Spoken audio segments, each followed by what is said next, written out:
بسم اللہ الرحمن الرحیم۔ السلام علیکم۔ یہ میں آپ کو جو کہانی سنانے جا رہا ہوں یہ حقیقت پر مبنی ہے، جو کہ میرے تایا زاد بھائی کے ساتھ واقعہ رونما ہوا۔ میں آپ کو وہ سنانے جا رہا ہوں۔ آج بھی جب یہ واقعہ یاد آتا ہے تو ہمارے رونگٹے کھڑے ہو جاتے ہیں۔ ہوا یوں، گرمیاں اپنے عروج پر تھی اور وہ اپنے ہوٹل پر گیا تاکہ اپنے ابو کو واپس گھر بھیج سکے۔ اس کے ابو کئی روز سے ہوٹل پر تھے۔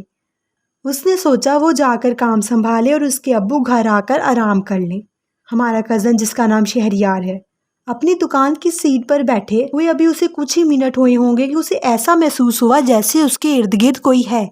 اس نے جیسے ہی سر اٹھا کر دیکھا تو وہ حیران رہ گیا کہ ایک عورت کبھی آتی ہے اور کبھی جاتی ہے۔ اس نے اپنے نوکروں سے پوچھا تو انہوں نے کہا ہمیں نہیں معلوم، اور وہ پھر اپنے کام میں مشغول ہو گئے کہ اسے پھر وہی عورت نظر آئی۔ اسے غصہ آیا لیکن وہ اپنا غصہ پی گیا۔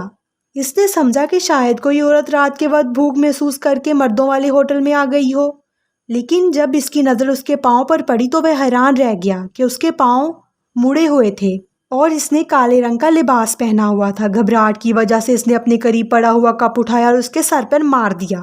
اس عورت نے اسے گھور کر دیکھا اور وہ غائب ہو گئی۔ پھر اسے ایسا لگا کہ کوئی اس کو اوپر کی طرف سے دیکھ رہا ہے۔ نوکر سب جو تھے اپنا کام چھوڑ کر اس کی طرف دیکھنے لگ پڑے۔ اس نے چیخیں مار کر سب کو اپنی طرف متوجہ کر لیا تھا۔ وہ سارے ڈر کے مارے ایک کونے میں دب گئے اور وہ عورت ہمارے کزن شہریار کو اٹھا کر ایک ٹینکی جو کہ سیمنٹ کے بغیر ڈھکن کی تھی اس میں جا کر پھینک دی اور خود غائب ہو گئی۔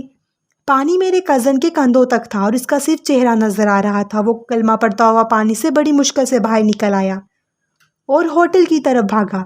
کیا نوکر شہریار کو دیکھ کر بھاگ کر آئے اور نوکر شہریار کو دیکھ کر اس کی طرف بھاگ کر پوچھنے لگے کہ کیا ہوا ہے، اس نے تمہیں کیوں اٹھایا اور وہ عورت ہمیں کیوں نہیں نظر آ رہی؟ ان نوکروں نے کہا ہمارے ہوٹل میں تو عورتوں کا آنا منع ہے، تو ہمیں کوئی عورت یہاں نظر نہیں آئی۔ شہریار نے کہا میں تم لوگوں کو تنخواہیں کس لیے دیتا ہوں؟ شہریار نے ان سب کو تنخواہیں دی کیونکہ اگلا دن عید کا تھا اور وہ جلدی سب گھر چلے گئے۔ شہریار بھی گھر جانے کے لیے نکلا تو اس نے دیکھا اس کا اسکوٹر غائب ہے، اس لیے وہ نوکر کا سائیکل لے کر چل دیا۔ راستے میں جنگل پڑتا تھا اور سڑک درمیان سے گزرتی تھی۔ سڑک کی حالت خراب تھی۔ وہ سائیکل تیز تیز چلا رہا تھا کہ اس کی نظر عورت پر پڑی جس نے کالی چادر سے چہرہ ڈھانپ رکھا تھا اور سڑک پار کرنے لگی۔ شہریار نے سائیکل روک لیا۔ خالہ جی گزر جائیں۔ وہ نہ بولی اور کھڑی رہی۔ اس نے پھر کہا خالہ جی گزر جائیں، لیکن وہ پھر نہیں بولی۔ تیسری دفعہ جب کہا تو اس نے چہرے سے چادر ہٹا دی تو وہ تھڑ تھڑ کانپنے لگا، اس لیے کہ اس کا چہرہ اتنا خوفناک تھا کہ اس کے پسینے نکل گئے۔ عورت کے ارد گرد کے دانت انگلیاں جتنے لمبے اور درمیان والے چھوٹے تھے، بال کالے اور لمبے تھے۔ اس نے اسے سائیکل سے اٹھایا اور اٹھا کر نیچے دے مارا۔